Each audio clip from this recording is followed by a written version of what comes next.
बिस्मिल्लाहिर्रहमानिर्रहीम। Book review के एक नए प्रोग्राम और एक नई किताब के साथ खुश आमदेद। आज हम जिस किताब पे तबसरा करने जा रहे हैं उसका नाम है रमज़ान कैसे गुजारें।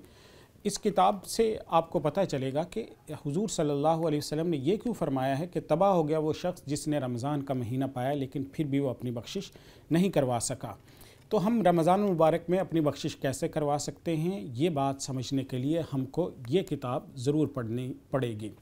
रमज़ान मुबारक शुरू होने से पहले हमें क्या करना चाहिए, रमज़ान मुबारक के दरमियान में हमें क्या करना चाहिए, रमज़ान मुबारक गुज़रने के बाद हमें क्या करना चाहिए, ईद कैसे गुजारनी चाहिए, ज़कात कैसे अदा करनी चाहिए, सदका फ़ितर कैसे और कब अदा करना चाहिए, ये तमाम तफसीलात और रमज़ान के सारे मसाइल अगर आप जानना चाहते हैं तो इस किताब को आप हासिल कर लीजिए जिसका नाम है रमज़ान कैसे गुजारें। ये किताब 12 अबवाब पर मुश्तमिल है। पहले बाब में इस पर गुफ्तगू की गई है कि रमज़ान अल्लाह का मेहमान है, इसकी कदर हम क्यों नहीं कर पाते, इस नाकदरी की वजूहात और असबाब क्या हैं और इसकी कदरदानी अगर हम करना चाहते हैं तो उसका तरीक़ाकार क्या है। दूसरे बाब में तौबा की तरगीब दिलाने वाली अहादीस, वाक़यात और हिकायात और कहानियाँ ज़िक्र की गई हैं जिनसे ये तरगीब मिलती है कि हमें रमज़ान के महीने में तौबा की तरफ आना चाहिए।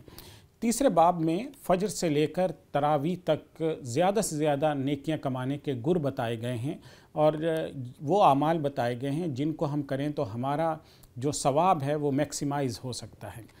इसके साथ साथ रोज़े को आसान बनाने की तदबीरें भी इसी में ज़िक्र की गई हैं। चौथे बाब में रोज़े की नीयत, दुआएं और अहम मसाइल ज़िक्र किए गए हैं। पाँचवें बाब में तरावी और उसकी रकात और अदायगी का तरीक़ाकार बताया गया है और वो दुआएं भी ज़िक्र की गई हैं। फिर इससे अगला जो बाब है उसमें सलातुत तस्बीह की मुकम्मल तफसील बताई गई है क्योंकि सलातुत तस्बीह रमज़ान मुबारक में बहुत सारे लोग पढ़ने का अहतमाम करते हैं। सातवें बाब में दुआ की फ़जीलत, रिज़्क़ हलाल की अहमियत, ज़कात अदा करने के तरीके, इन पर गुफ्तगू की गई है और इसी बाब में सुबह और शाम की मसनून दुआएं भी बताई गई हैं जिनकी आदत इस महीने में अगर हम डाल लें तो सारा साल इन दुआओं को पढ़ने की तौफीक मिलती रहती है। आठवें बाब बहुत अहम है और उस बाब में अकाबिर उलमाए कराम, बुज़ुर्गान दीन और हमारे असलाफ़ के वो रोशन वाक़यात ज़िक्र किए गए हैं कि वो रमज़ान के मुबारक लम्हात को कैसे कीमती बनाते थे। इसके बाद मसनून एतकाफ़ कैसे बैठा जाता है उससे मुतल्लिक़ तमाम मसाइल भी ज़िक्र कर दिए गए हैं। 10वें बाब में शब कदर की तलाश कैसे की जाती है, इसी तरह फ़िदिया कैसे देना होता है, रमज़ान में सदका किस तरह से हम कर सकते हैं, ज़कात के मसाइल जो हैं वो ज़िक्र किए गए हैं। तो बहरहाल ये किताब जो आप इस वक्त हमारे हाथों में देख रहे हैं, हमारे दोस्त मौलाना अनवर गाज़ी साहब की लिखी हुई ये किताब एक अनमोल ख़जाना है।